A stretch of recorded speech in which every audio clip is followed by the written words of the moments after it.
नमस्कार, एक बार फिर से मेरे साथ मोनी अनकट पर होने के लिए थैंक यू। तो चलिए सफर शुरू करते हैं। होता ऐसा है कि पहले दिन हम या तो दिल्ली से राजधानी एक्सप्रेस और या फिर दुरंतो एक्सप्रेस, राजधानी एक्सप्रेस जो कि नई दिल्ली से जम्मू जाती है और दुरंतो एक्सप्रेस जो कि दिल्ली सराय रोहिल्ला से जम्मू जाती है, इनमें से कोई एक ट्रेन का चयन करते हैं। मैं आपको ये यात्रा अपने हिसाब से बता रहा हूँ, आप यात्रा अपने हिसाब से मैनेज कर सकते हैं। सभी मार्ग मैंने आपको बतला दिए हैं पहले ही, लेकिन हम जिस तरीके से यात्रा करते हैं मैं आपको अपनी यात्रा की आंखों देखी समझ लीजिए आप, वो बता रहा हूँ। तो अगर आपको मेरे साथ सफर करना है तो हम इस तरीके से सफर करते हैं। तो चलिए चलते हैं। मान लीजिए हमने दुरंतो या राजधानी से कोई भी ट्रेन ली और हम अगले दिन early in the morning Jammu पहुंचते हैं। ये हमारे सफर का पहला दिन होता है। हम सब लोग जम्मू रेलवे स्टेशन पे उतर के अपना चाय पानी जो करना होता है वो करते हैं। वहाँ से हमारा ऑलरेडी ट्रैवल बुक होता है, क्योंकि हमारा 6 से 7 दिन 8 दिन का टूर होता है, तो हम पहले ही अपने होटल और ट्रैवल बुक करके रखते हैं। अगर आप भी ऐसा करें तो बेहतर होगा कि आप यहाँ से निकलने से पहले ही, अगर आप पहले गए हुए हैं तो आपकी इतनी जान पहचानी है, इतने लिंक आपके होंगे कि आप टैक्सी, टेम्पो ट्रैवल या जितने भी लोग हैं तो उसके हिसाब से आप अपना ट्रैवल बुक कर सकें और होटल वगैरह बुक कर सकें। तो आजकल इंटरनेट की फैसिलिटी इतनी बढ़िया है कि आप कुछ भी सर्च करके और बुकिंग एडवांस में करवा सकते हो। हम यहाँ से चलते हैं पहले दिन रात को 8 बजे के आसपास राजधानी और रात को तकरीबन 11 बजे के आसपास दुरंतो, उनमें से। और अर्ली इन द मॉर्निंग 5 साढ़े 5 बजे के आसपास हम लोग जम्मू पहुंच जाते हैं। जम्मू में चाय नाश्ता करने के बाद हम अपना ट्रैवल, चाहे टेम्पो ट्रैवल हो चाहे इनोवा या कोई भी गाड़ी हो, उसे लेते हैं और वहाँ से हम आगे का सफ़र शुरू करते हैं। जम्मू से बाहर निकलने के बाद चिनानी टनल क्रॉस करने के बाद रामबन पे जाके, ये बात मैं आपको जरूर बताना चाहूँगा अगर आप बाय रोड जाते हैं तो, कि आप एक बार मेरे कहने से रामबन पे शर्मा होटल में और वहाँ के राजमा चावल खाएं। एक अनार दाने की चटनी वो साथ में देते हैं और क्या बेहतरीन स्वाद होता है राजमा चावल का। एक तो जम्मू कश्मीर के पानी में जो राजमा बनता है उसका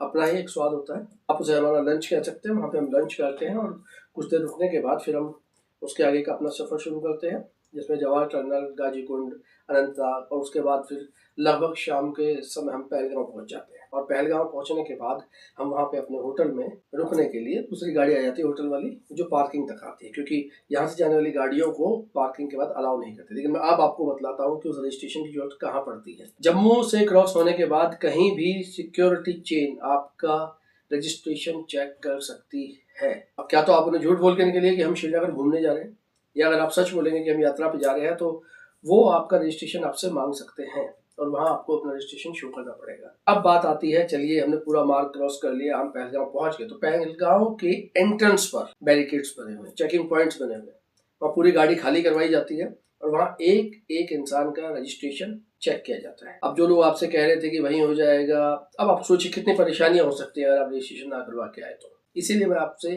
कुछ वीडियोस के अंदर जोर दे के ये कह रहा था कि आप अपना रजिस्ट्रेशन जरूर करवाएं, क्योंकि आप पहलगांव के बाहर ही रोक लिए जाएंगे और रजिस्ट्रेशन नहीं हुआ तो आपको काफ़ी तकलीफों का सामना करना पड़ सकता है। एक बार चेकिंग क्लियरेंस के बाद हम लोग पहलगांव के अंदर जाते हैं और पार्किंग में अपनी टेम्पो ट्रैवल या जो भी गाड़ी थी उसमें अपना बड़ा बैग, मैंने आपसे 2 बैग का जिक्र किया था कि एक बड़ा बैग लेके जाते हैं जिसमें सारा हफ्ते भर का सामान होता है, और दूसरा एक छोटा बैग जो पैदल यात्रा के लिए हम लोग इस्तेमाल करते हैं।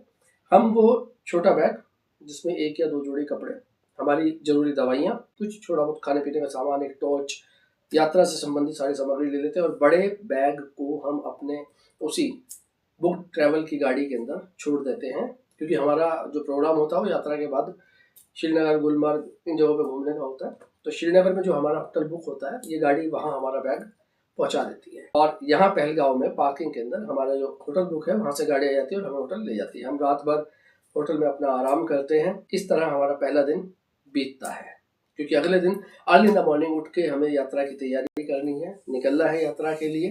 तो आज के दिन के लिए हम करते हैं विश्राम। अगले दिन सुबह से श्री अमरनाथ यात्रा शुरू होगी। पहले दिन का पूरा ब्यौरा मैंने आपको लगभग दे दिया है। रास्ते में अगर आप माने तो दिल्ली से जम्मू 550 पौने 600 किलोमीटर, और फिर जम्मू से पहलगांव की अगर मैं बात करूं तो लगभग 230-240 किलोमीटर, और अगर पहलगांव से बालटाल की बात करूं तो 330 या 340 किलोमीटर, लगभग 100 किलोमीटर का दोनों रास्तों में फर्क है। आप अपने गंतव्य तक पहुंच सकते हैं, जहाँ से आप अपनी आगे की यात्रा शुरू करेंगे। तो पहला दिन लगभग इस यात्रा के अंदर आपका निकल जाता है।